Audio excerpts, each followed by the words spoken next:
Welcome all of you again. We know that if a particle is thrown with an initial velocity u by making an angle alpha, then our sense tells us the velocity, acceleration, displacement, all of these things tells us that the change will be like this. But what the mathematics tells us? So here we want to analyze these things from the point of view of mathematics and mathematical equations. For that, we consider the particle is at t equal to small t. It is 0, obviously t equal to 0. At t equal to small t, the particle is somewhere here. And we can denote this coordinate in this x, y coordinate system as x, y. Obviously, mathematics allows us to write that it is x, and it also allows us to write that it is y. So what is y? Y is the vertical height attained by the particle, and x is the horizontal distance covered by the particle.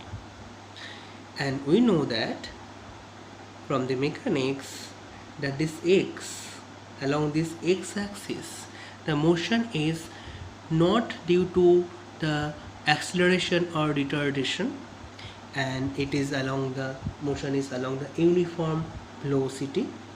So, and this velocity is constant velocity, and it is ux equal to u cos alpha.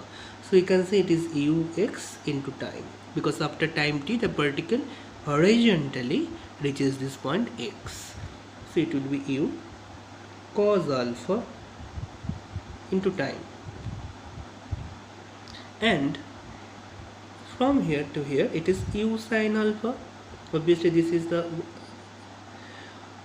initial velocities y component and is u sin alpha, but it is reduced because the acceleration, if I want to allow me to write, it will be minus of g j cap. It is in the negative y directions, so obviously it affects these directions of the particle along the y direction. So we can write this thing as y equal to initial uy into time plus 1 by 2 minus of g into t square. S equal to ut plus half of at square. Y is positive along the positive axis, uy is positive along the positive axis, a is negative along the negative axis. So this is a thing. But when I want to find out the equation of the projectile, equation of a trajectory, and that involves only y and x. Okay, so from here we have to somehow eliminate the time.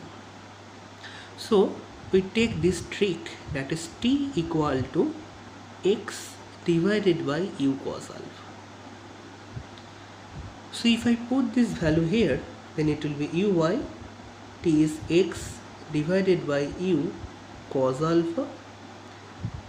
This plus becomes minus 1 by 2 g into x divided by of u cos alpha whole square. So this uy gives us u sin alpha, so it is x divided by u cos alpha minus of 1 by 2 into g.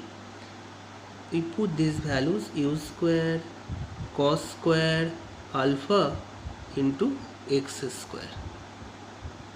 Okay, so u and u cancels out, so it will be tan alpha into x minus of g divided by 2 u square cos square alpha x square. So we can write down this thing as capital A x minus of b x square.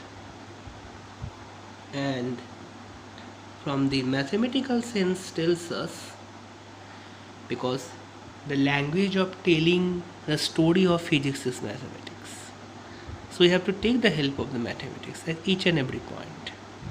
So the mathematical sense tells us y have a linear dependence and have a square dependence of x. But these two things are at a different manner. Okay, these two things are at a different manner. So let us check it how. Just see, if I take x equal to 0 and y equal to 0, and I think no one will argue with me with that. And if x equal to 1, then y equal to a minus of b. Okay, if I just increase the value of x to 5, then y equal to will be 5a minus of 25b. I think you understand the change. X equal to 10 tells us y equal to 10a but 100b. Okay, so this is the thing, y equal to 10a minus of 100b. So here we can see, we can observe this thing, as the value of x is increased, the square dependence, just see here and here, it is a dominating term. If I take 10 is 100, it will be 100, but it will be 1000b. So as the value of x is increases, the square dependence obviously for the constant, for the prerequisite, for the evident, it is that it will increases rapidly, it becomes dominant. But if the value of x is almost very close to that of the 1, 2, 3, 4, 5, it shows the linear dependence. So there is two curves are there. If I say it is, it is the composite of the curve that we are going to show, that is the composite of, that is the superposition of two curves. One is the straight line, and another is the dependence of x square in the negative direction. So if I want to draw it separately, so just see from here, y is ax, linearly varies with x, so we can say it is a straight line. Okay, after that it is minus of bx square.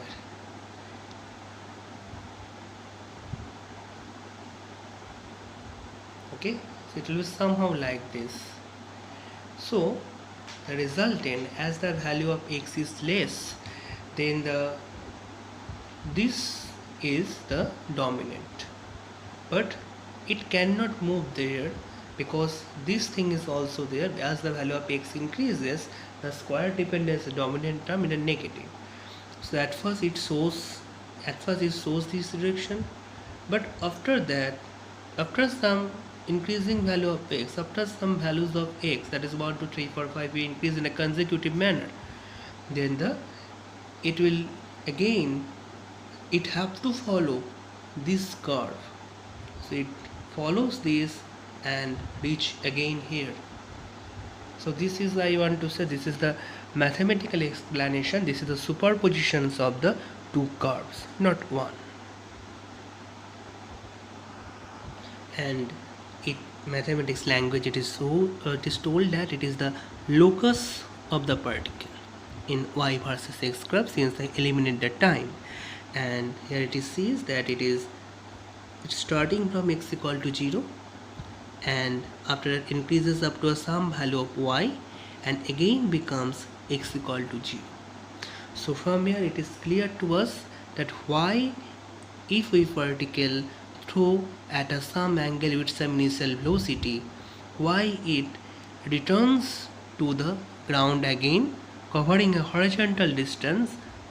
The vertical distance is fluctuate, it is increased from 0 to, it increases 0 to y and then again returns to 0, but the horizontal distance is completely evident, and this effect, the effect on the horizontal, that is a range that we can see the maximum height along the path of the trajectory, but after this event we can see the range.